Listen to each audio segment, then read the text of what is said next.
Bom dia, hoje são 15 de julho de 2020, quarta-feira, Brasília, Distrito Federal. Mais um vídeo trazendo um relato real vivido pelo internauta Claudinei Meira. O Claudinei Meira mora em Curitiba, capital do Paraná. Estive em Curitiba há 2 anos, há 1 ano mais ou menos, e passei ali 3 dias para conhecer a capital. E fiz ali vários vídeos. Então você verá um relato. O Claudinei Meira, ele foi católico fervoroso e foi até o ajudante aí do padre, né? Ele ajudou o padre aí, os padres, durante muitos anos em sua vida. Ele foi coroinha. Então ele vai contar um fato aí sobre o que ele vivenciou na Igreja Católica Apostólica Romana. E peço aqui um favor. Você que está assistindo a esse vídeo, se você vivenciou fato aí, um fato engraçado, fato triste ou alegre, conte para mim seu fato. Conte para mim esse fato. Coloque em minha página ou mande para meu e-mail, que eu transformarei seu texto em um vídeo também. Aqui eu gosto muito da participação dos internautas, das pessoas que acompanham meus vídeos no YouTube. Gosto muito de me interagir com essas pessoas. Então escreva. Vamos ouvir agora aí o relato real, um fato vivenciado pelo Claudinei Meira, Claudinei Meira, e colocarei aqui imagens de Curitiba em homenagem ao Claudinei. Vamos lá.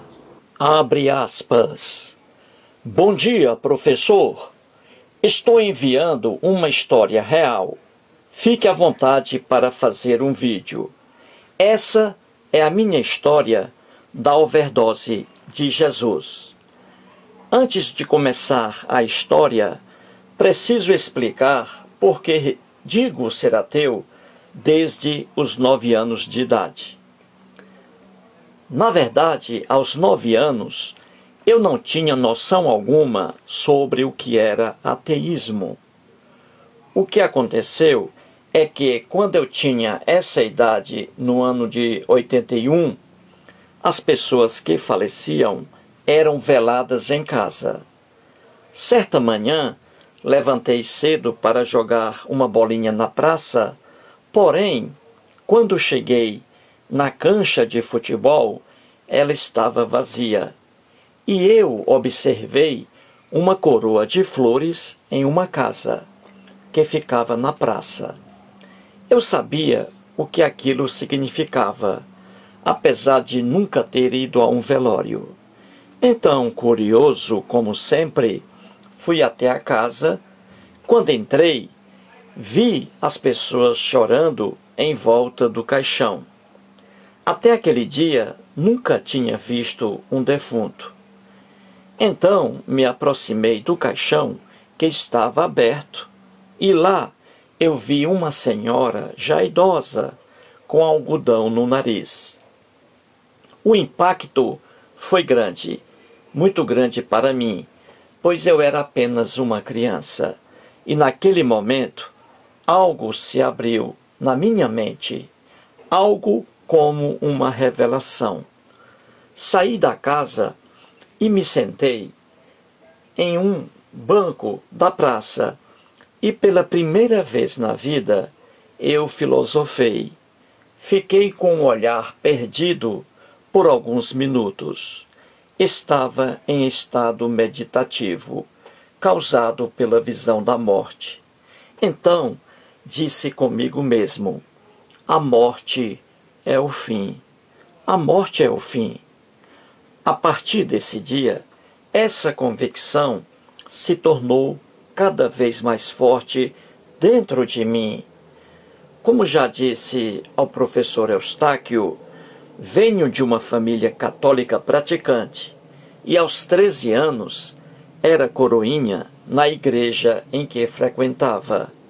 Eu era obrigado a frequentar as missas pelo meu pai e queria agradar a minha mãe, mas sempre questionando e pondo à prova a existência de um Deus. Aos 13 anos, já tomava a hóstia e já me confessava. Uma vez, no confessionário, disse ao padre que havia cobiçado a mulher do próximo, pois era apaixonado pela namoradinha do meu colega. O padre riu na minha cara e disse que aquilo não era pecado. Como sempre, me receitou rezar Ave-Marias e Padre Nossos de joelho.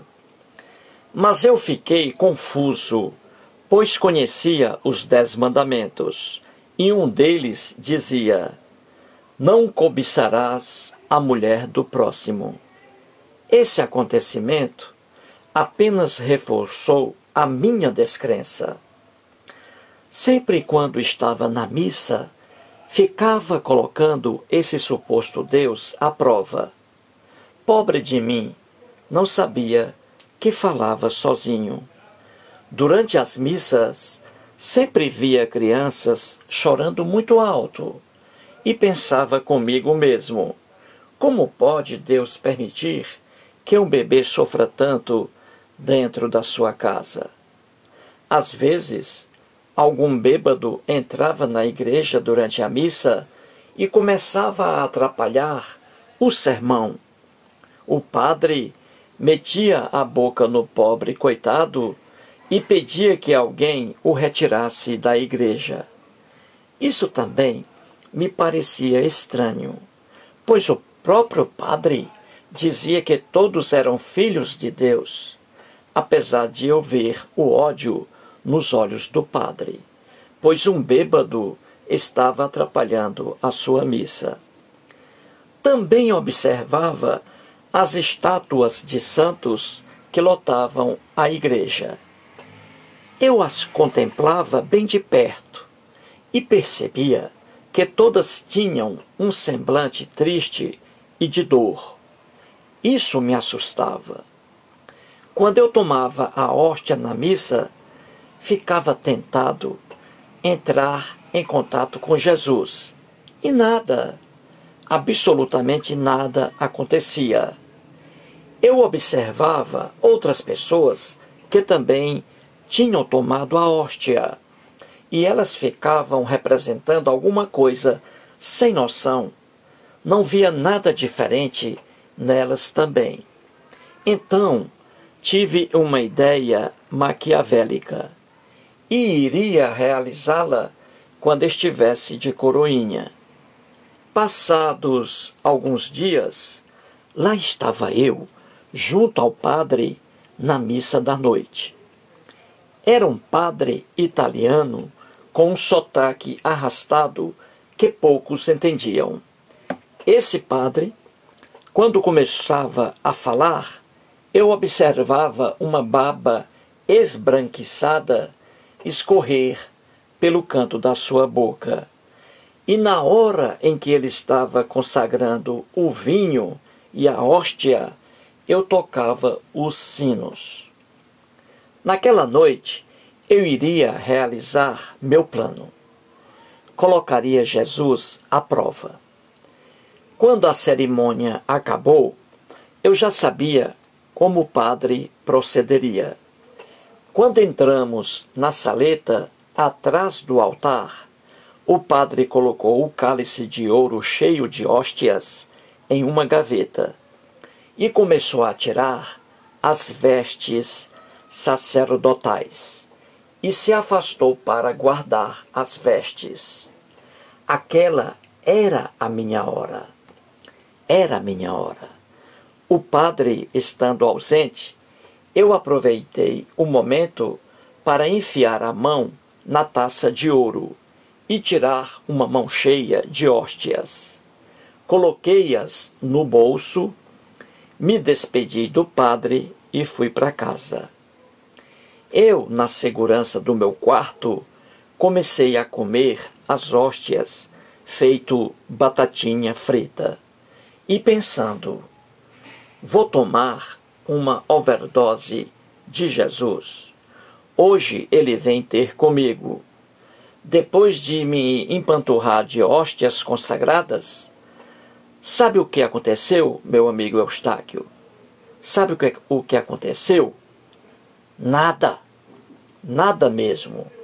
Aquele monte de hóstias que eu comi, depois viraram massa fecal. Um abraço, professor. Tchau. Fecha aspas aí.